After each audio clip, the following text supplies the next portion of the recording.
In the last few months, I've noticed in my news feed a lot of articles about what is called the problem of consciousness. This is a scientific approach of psychologists, psychiatrists, and neuroscientists, especially, who are trying to, I'm not sure what they're trying to do. It's described as solving the problem of consciousness. So my first question is, why is that a problem? And the reason, as they see it, the reason it's a problem is because it's so hard to put your finger on. Now, why would it be hard to put your finger on consciousness? Maybe because the only thing that you can use to investigate consciousness or your own mind is consciousness or your own mind. It's like, what? How do we deal with this? It sounds so confusing and so inscrutable, like how on earth could we even begin? But the Buddha had a completely different approach, which was, we're conscious. We are. That's that. Now, what do we do with it? So this is a very interesting problem from all sorts of points of view. Science against religion, if you want to call Buddhism a religion. It's also about doing as opposed to theorizing. Okay? So what the Buddha was concerned with was not explaining what's going on. It was understanding it in order to use it, understanding it in pragmatic terms. When I feel angry, what happens? When I feel happy, what happens? What do I do next? How does it influence my next following behavior, my next thoughts, my next feelings? This is the sort of thing that he's looking at. And it plays out a little bit like a game of billiards, pool, snooker, okay? Balls hitting each other, going in different directions. It all seems completely chaotic, and yet there are very strict rules, laws of physics involved, so that you can explain the trajectory of every single ball. Now, it's not that precise when it comes to human psychology and thought and behavior, but that's what we're basically doing. We're following, and there are simple rules of behavior. If you get angry, you're upset. It's disturbing. And the consequences of expressing that anger in the wrong way, if it's just an outburst, if you're just reactive in your anger, then the consequences of that are going to be more unquiet, more anger, more mental turmoil. So these are the sort of rules that the Buddha was looking for. And he called all this the law, Dharma. And he's not talking about a moral law. He's talking about the psychological law of the universe, just like Newton was talking about the physical laws of the universe. So with that in mind, think of Dharma and think of what the Buddha taught as being a way in to your own mind, to exploring it and understanding it. So the first thing to understand is that consciousness is right here. It's right here. You don't have to go looking for it. You're conscious of my words. You're conscious of the meaning. You're conscious of the colors and shapes on your screen, and you're interpreting it. You're conscious at the same time of many other things, perhaps still your breath, still there, perhaps a sense of cold or warmth. There are many things that you're conscious of, and they're always going on. Consciousness doesn't stop. I know we're all looking, or sometimes we're looking to stop consciousness, to stop our mind. That's when it's most disturbing. Please stop. I can't stand it anymore. But it doesn't stop. It simply morphs. It changes into something else. And what we do with the Buddha's teachings is to see those changes, recognize them, understand that certain things inevitably lead to other certain things. Basically, this is the rule that disturbed states of mind lead to suffering, and peaceful states of mind lead to peace. So it sounds self-evident, but actually that's a very fundamental law That's what we're looking at, that it's worth training the mind because it can be trained. We can take it in a certain direction. We can remove it from other directions.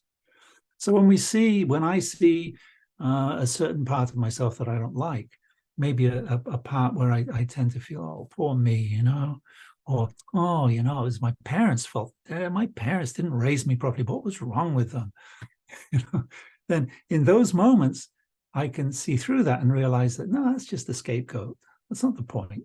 This mind, this consciousness is my responsibility, nobody else's. But I did just happen to notice myself trying to escape that fundamental law. I'm trying to opt out of that law. I'm trying to pin the blame on someone else so that I can escape the suffering that goes with it. And the result of that, if I look carefully, is more suffering, more confusion, because I'm just extending this whole inability to see the nature of what's actually going on right here under my nose in my own mind. Because if we listen to scientists, the mind is so complicated and so complex that there's no way that mere mortals like us could possibly understand. Except that we can. In fact, I can understand my mind in a way that nobody else can. I don't care how intelligent you are, how many MRI machines you got pointed in my brain. You cannot know my mind the way that I do. Only you can know your mind fully. It's right there. As the Buddha put it, it's evident. It's not hidden. Okay? This was his way of saying there's nothing mystical going on. This is not about metaphysics. This is not about the afterlife. This is not about some alternate reality. What we're looking at is right here, right now. We have our fingers on it. And when we bring attention to it, when we're mindful of our behavior, that's when we can start to make changes.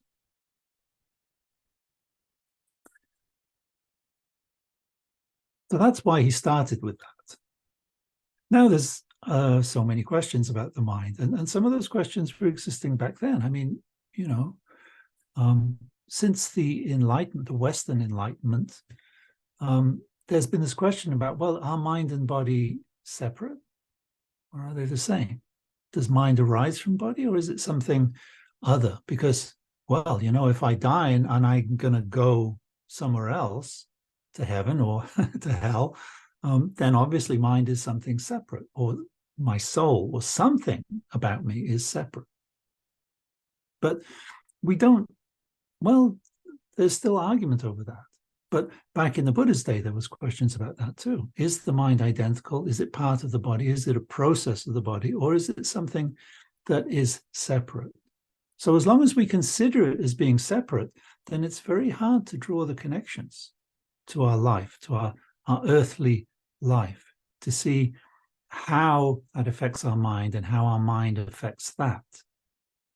So for the Buddha, it all begins in the body. You start with the breath. You see how your body's functioning. And from those functions and from those experiences, we see feelings, we see emotions and moods, and out of those we see thoughts coming. So this is the workshop of the mind, if you want. So the Buddha didn't say that mind is the same as body. He didn't say that the mind is separate from body. He didn't want to get involved, because as we saw just now, we just spent 2 minutes exploring those questions, and where they lead us is to a state of doubt, confusion. They don't really come up with clear answers. Whereas when we actually look at what's happening now, and we can draw these simple connections between anger and frustration, between joy and love, we can see that there are connections. And we're not just pursuing this because we read it in a great book or because somebody very important said it, but because we see with our own eyes the connection.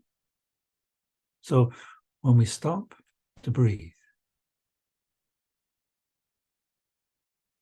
we know what we're doing. And that knowledge is consciousness. That's how we know. It's right here. And when we breathe slowly and gently and long, and our focus is good, then we see the peace, the calm, the spaciousness that creates. And that's what establishes the confidence to come back here again and again, because we know, we feel that it's good for us. It's our experience that it's good for us. It's not a theory. This is how it works. And this is why when it does work, it goes so deep. Changes the way we are, changes the way we perceive ourselves and think of ourselves. And it changes what we expect of life and what we expect of ourselves. It makes us more forgiving, more tolerant, more loving of ourselves. And that's no small thing, because generally our instinct when things go wrong is to blame. And yeah, sometimes we blame them or him, but very often we blame ourselves. And like this whole idea of studying consciousness as an abstract theory, using blame is just a diversion. It's just avoiding the point. It's not about blame. It doesn't matter whose fault it is. It doesn't matter even if it's my fault, as long as I see what caused it. That's what counts. But that can be tricky because we get defensive. We hang on. We don't want to see the truth because the truth is sometimes very inconvenient, or it seems so. But if you've practiced even a little bit, you start to see that actually, it does feel that way, but in fact, the truth is what sets me free. The truth about this particular neurosis, this particular fear, this particular self-image. When I see through that, then that can no longer harm me. In fact, I'm seeing deeper and deeper, and I'm understanding myself and my mind even better and how it works.